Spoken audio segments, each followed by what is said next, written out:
Well, considering Valentine's Day is upon us, I thought this would be an appropriate time to do my long-awaited video on love. I think it is probably the most overused word and the least understood. So I was teaching premarital classes for decades, and one of the things that I would teach my premarital couples, those who are in love, and they not only love, but are in love and are in all the fluffies and so on and so forth, I would talk to them about what love is, because when people say, I'll never fall out of love, or I hope I don't fall out of love, or the only thing that'll make me stop loving is usually infidelity, I start questioning them as to, but do you really love your fiance? Or to those of you that are married, do you really love your spouse? And, well, of course I do. I'm like, okay, prove it. And I'm like, well, what do you mean prove it? I'm like, prove it. How do you know? How do you know your fiance loves you? How do you know your spouse loves you? Maybe some silence for a while, and then I'm like, what do they do? What do they do to prove that they love you? Well, and then someone would say, well, there was once when, and before I get there, I remember a couple saying, well, they said I love you. And I'm like, I can say I love you. I love you. So what's the difference? So that's the part that challenged them. The saying of it and the knowing that is true. So as I made them dig deeper, I was like, what is it that they do or say that has convinced you that they love you? Because most of you have dated other people besides this one you're with. Why is this one different? So when you dig deeper into what love truly is, then you get a better understanding of what it is you need to do and how it is you will need to make sure you don't, quote unquote, fall out of love. Because there's no such thing as falling in or falling out of love. Love, as we all know, is a choice. But let me go ahead and challenge you. So one of the things I'd say is, how do you know your fiance loves you? Then they started going into where I was going. It's like, well, he would show up to work and he would bring me my lunch. It was like, good. Or I remember one girl was like,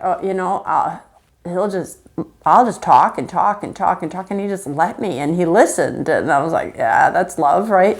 Because, most guys don't want their girl to just, go.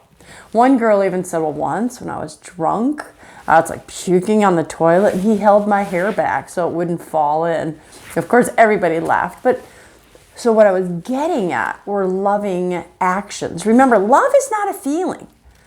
The feelings follow. And if we can't get that through our heads, none of this is ever going to change. You need to lead in this. Because then after I'm done, I'm going to challenge you. And are you really loving your spouse? Do you love them? You say you do. What are you doing to prove it? So I'll bring out 1 Corinthians 13. And as I bring it out, I would say, okay, I'm going to challenge you. Because I want to see if you still love your spouse. I don't have to put my glasses on. Technically, I can, read this. But it says, love is patient.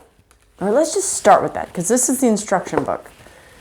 If you're patient with your spouse, the things he says or does, the things she doesn't do, the things you want them to change, are you patient in waiting for them? Are you patient waiting for them to do the things they do? Do you sit on your horn and you honk like, come on, man, let's go. I'm waiting for you to get in it. Because here's the thing. Whenever you stop being patient, when you are impatient, you've stopped loving. Period. You stop loving for that moment, that hour, that period of time. Because love is patient. Period. So I'm going to argue as I go through this video that our love for our spouses, for each other, for our family members, goes in and out. And our job is to continue to choose to love, the verb, more frequently. So love is patient. Love is kind. Are you always kind to your spouse? Do you say kind words? Do you think kind words? Or have you ever uttered an unkind word about your spouse or to your spouse? Or have you even uttered an unkind word to them or to someone else about your spouse? Have you ever thought an unkind thought? Because in all of those examples, you have stopped loving you. And I always point to you because you're the ones watching my videos. You might be thinking about your spouse. Yeah, well, he doesn't do this or she doesn't do that. Guess what? You are the Christian. You are called to love first.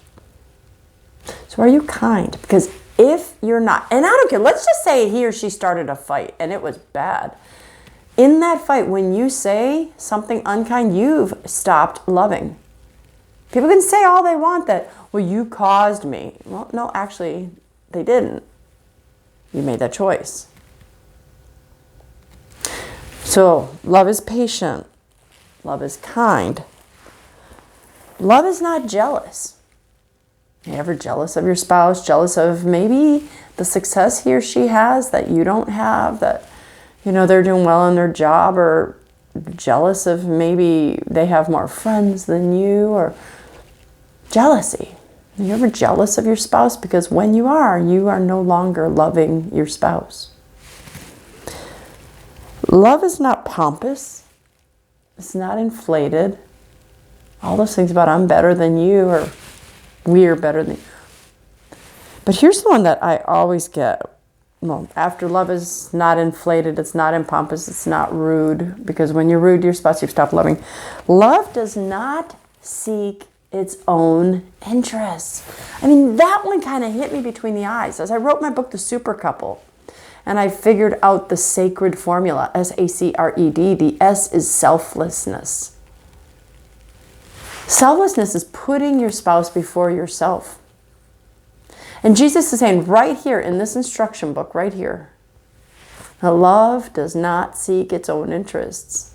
So when we seek our own interests above our spouses, when you make your cup of coffee first and don't even maybe even think of theirs, or, why don't you live where I want to live? Why don't you work where I want you to work? Why don't you do these things I want you to do?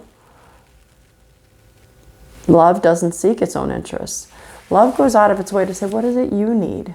Do you need rest? Am I talking too much? Am I bugging you when you'd rather be watching TV or working on the car or shopping, or you want to go for a walk and I don't? Because love, true love, the love Jesus is trying to teach us how to look. Jesus knows we're not perfect, which is why he gave us these instructions. He's not sitting there going, see, you failed. But he's saying, I just want you to learn to love like I love. So love does not seek your own interest. Work really hard to put someone else's interest before your own. And specifically, I think it's easier for me to keep this in the context of marriage or dating, right? Because we can buy a latte for a stranger. That's loving. But when you really are fighting with your spouse, or you've gotten to the stage of your marriage where you just don't like them, love seeks making them happier. Putting their interests before your own. Very specific examples. Making his favorite meal instead of yours. You can come up with plenty of examples. As a matter of fact, post underneath this video ways that you have sought the interests of your mate. So, love does not seek its own interests. Love is not quick-tempered. Remember, you can get angry. I did a whole video on that. But getting angry quickly without taking time to think through, that is not love. That's not love. So be slow to anger, slow to speak, quick to listen. Because when you're quick-tempered, stop loving. Well, here's my favorite. And this one convicts us women more than men, but it says, love does not keep a record of wrongs. Love does not brood over injury, depending on your interpretation, how it's phrased in the Bible. So the reason I say women do this more often than men is men, as most of you know, are very good at compartmentalizing things. They will go to one place in their brain. So if you're talking about finances, they're there. If you're talking about, sports, they're there. If they're thinking about family, they're there. Women, because our corpus callosum has never been severed, still sends messages from our left to right brain, we are constantly making connections that men don't. So it's so much easier for us to, something you do today connects to something you did yesterday, connects to something you do all the time, connects to everything in your brain. Boy, men are like, I don't remember what I have for breakfast today, and you're trying to ask me this, that, or that from yesterday or last year. So when it says love does not keep a record of wrongs, love does not brood over injury, it's basically saying, do you forget when your spouse fails? Or do you keep it and you just tally up because it's there? And I've done that a million times. Well, at least I used to. It was so hard because when my husband would do something and then he'd do it again and he'd do it again, there came a point in my marriage where I was like, I'm going to remember this because the next time we have a fight, I want to make sure I remind him, you did this, this, and this. So you do it all the time. So I kept that score sheet.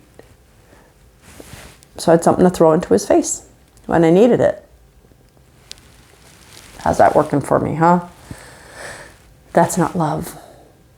Love does not keep a record of wrongs. It's so much easier for men to just forget things and move on. As a whole, not every man. Do we tally? Do we keep these records? Or do we say, God, help me to forget these areas. Just help me to forget this example. Help me just to forgive and love like you do and move on. Because God says when he forgives us, it's like east is from west. Do we do the same? It's kind of challenging, I think. Because remember, when you do keep record of wrongs, you've failed. You've stopped loving. And our job to stay married is to love our spouses till the day we die. So everything God writes in here, love does not rejoice over wrongdoing. It rejoices in the truth. It bears all things. It bears everything. It bears their bad attitude. It bears the death of a child. It bears the bankruptcy. It bears the infidelity. Love bears all those things. It bears the pornography, the addictions, everything. Love bears all things, believes all things, hopes all things, endures all things. Love never fails. We fail. We fail to love. We fail to love. So, again, I do these because I want those of you who are following, those of you who are Christians to say, if you want your marriage to last, you must continue to love. And as you just have been challenged, you see that there are probably 1,000 examples that just went through your own head how you have stopped loving your spouse, how you have failed. So the next time you are in, not even in a conflict, but that's a really good place to start. But the next time you are noticing your own selfishness or your own laziness in terms of doing anything for your spouse, ask yourself, is that love or is it not love? And I'd like you to look at those verses in your Bible. And which area of those are you failing in the most? I hope you're probably seeing a trend to my videos. Whenever I have coaching sessions with my clients, I always end the same way, but the same way I'm going to end with you. Which one of those do you need the most help with? What one thing are you going to do differently as a result of something you heard me say today? Because if we're called to love, Jesus is going to judge us on that. We are going to face God. So you're going to want to have to say, I did my best. I tried to love, the verb. I tried to love even when they weren't lovable. I tried to be kind. I tried never to think an unkind thought. I tried to be patient. I tried to never be rude. When you do that, you'll watch your marriage change little by little. So, happy Valentine's Day. Go celebrate it by really loving your spouse. Okay? And it's okay if you throw in flowers and chocolates too, just saying.